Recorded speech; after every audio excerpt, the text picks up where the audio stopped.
विक्रमादित्य नाम का राजा था।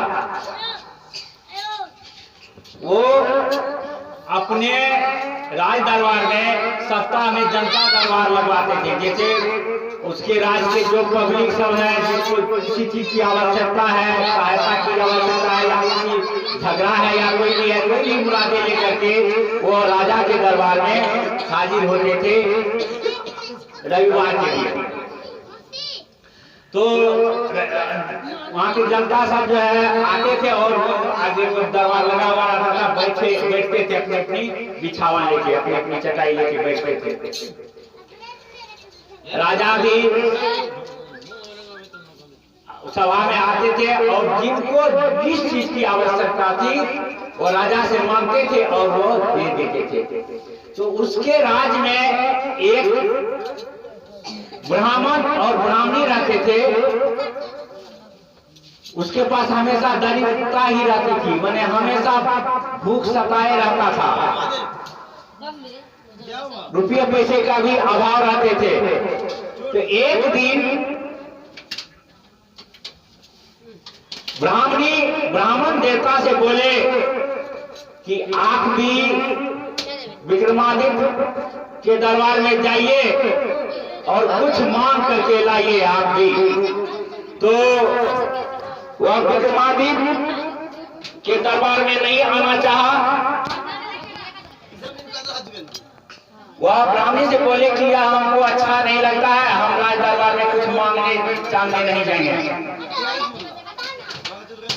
तो ब्राह्मण देवता बोले, ब्राह्मणी बोले ब्राह्मण देवता से कि आप कुछ मांगिएगा नहीं, हम जो कहते हैं वही बात आप राजा को कह दीजिएगा।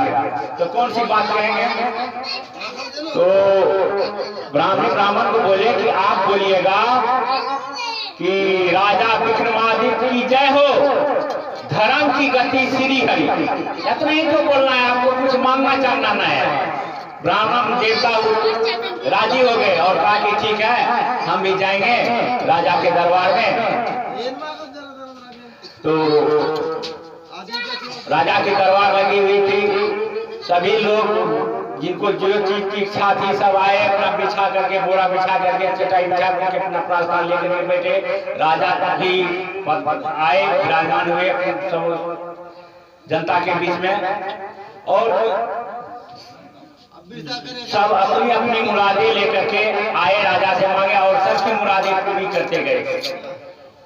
अंत में देखे कि वही ब्राह्मण देवता वह बैठे ही हैं, वो आ नहीं रहे हैं। तो विक्रमादित्य उसे बुलाया और कहा कि तुमको क्या चाहिए? तो ब्राह्मण देवता बोले कि राजा विक्रमादित्य की जय हो, धर्म की गति श्री हरि। इतना जब राजा सुने कि इसका मतलब क्या होता है, हम नहीं समझे, हमको समझाओ, बताओ ये सब कहां से लाया? तो ब्राह्मण देवता बोले कि हमको पत्नी बताई है, इसके बारे में मुझे भी मालूम नहीं है। तो बोले, राजा बोले कहाँ है पत्नी? तो बोले मेरे घर पर है। तो कहे चलो हम तुम्हारे साथ, तुमको साथ लेकर के जाएंगे तेरे घर पर और तेरी पत्नी से पूछेंगे कि इसका मतलब क्या होता है। तो अपना घोड़ा हाथी का सिपाही के साथ राजा और ब्राह्मण देवता को लेते गए। ब्राह्मण देवता के घर पर पहुंचे और ब्राह्मणी को बुलाए और पूछे कि धर्म की गति श्री हरि का मतलब क्या होता है? तो ब्राह्मणी बोले कि ये बात मैं भी नहीं जानता हूं। बगल के टोला में एक महिला हवा पी के रह रहा है, वही इसका जवाब बता सकती है। तो बोला कि इसे तुम भी साथ चलो। तो उनको भी साथ ले लिए और चले थे जो हवा पी के रह रहे थे उनके यहाँ। तो उनको भी साथ ले लिया और उनके यहाँ भी गए थे। धर्म की गति श्री हरि का मतलब क्या होता है? तो बोले कि हम भी नहीं जानते हैं। बगल में एक महिला अपनी पीठ में सटाए हुए हैं, वही इसका जवाब दे सकती है, वही बता सकती है। कहा कि तुम भी साथ चलो। तो फिर राजा सब साथ लेकर के गए, जो कि अपना पीठ में सटाए हुए थे, उसके यहाँ गए। उसे पूछे कि धर्म की गति सीढ़ी का मतलब क्या होता है? तो वो बोले हाँ मैं बता दूंगी।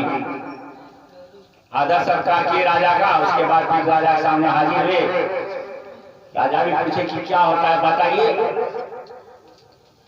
वो बोले कि एक समय की बात है, पूर्व जन्म में हम लोग थे, तो मैं जो हवा पी के रह रही है वो ब्राह्मणी तुम और राजा विक्रमादित्य तुम, ये चारों भाई बहन थे।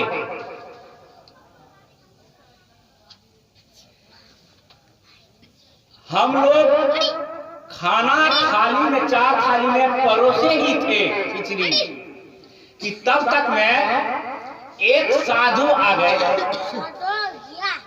और साधु बोले कि हमको भी बहुत भूख लगा है, मुझे भी खाने के लिए दो।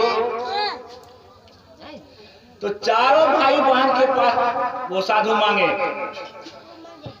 ये ब्राह्मणी के पास जब गए तो ये बोले कि हमको बाबा अपने भूख लगा है, हम नहीं दे सकेंगे, वो नहीं दिए। जो हवा पी के रह रही है उसके पास जब मांगने गए तो बोले कि क्या मैं हवा पी के रहूं कि मैं तुमको ये खिचड़ी दे दूं? उसने भी नहीं दिए। और मेरे पास जब आए तो हम कहें कि मैं अपना पीठ में सटा लूं, आपको मैं खिचड़ी दे दूं? ऐसा नहीं हो सकता है। उसके बाद बोले राजा तुम सबसे छोटा भाई था, तुम थाली उठाया और तुतली भाषा में जाके बोला कि ले बाबा खो। तुम्हारा खिचड़ी जो है ना वो साधु खा गए, जिसका परिणाम निकला कि तुम आज बहुत बड़े राजा हो गए। हम लोग जो जैसा जैसा बोले थे वैसा वैसा ही हो गए। कोई हवा पी के रहा है, कोई पीठ में सटाए हुए हैं, किसी को काफी भूख हमेशा लगी हुई रहती है, दरिद्रता उसके पास है। तो राजा को धर्म की गति श्री हरि का जवाब मिल गया। घर परिवार में रहते अपना काम धंधा करते हुए अपने इष्ट का भजन भी करना चाहिए, साथ साथ कुछ सेवा भी करना चाहिए। भूखे को अन्न, प्यासे को पानी, जरूरतमंद को कपड़े लता, जो भी जैसा जरूरी हो, जो सहायता हो वो भी करनी चाहिए। ये सब जो है ना भक्ति में सहायक है। भगवान जो मिलेंगे आपको तो मंत्र जाप से मिलेंगे। मंत्र जाप करने से ही भगवान मिलेगा। चाहे जिस भगवान का आप मंत्र जाप करते हैं वो भगवान आपको मिल जाएंगे। लेकिन इसके अलावा जो ये सब सारी सेवा है वो भजन मार्ग में सहायक है। तो हम लोगों को घर परिवार में रहते हुए सबों का सेवा सत्कार करते हुए सबों से हिल मिल करके रहे, किसी का मन नहीं दुखाना चाहिए और अपना मंत्र जाप करते रहना चाहिए। एक न एक दिन भगवान अवश्य मिलेंगे। हर हर महादेव, दया कर गुरुदेव, माता भवानी की जय, चर्चा स्थान की जय। नाल वादक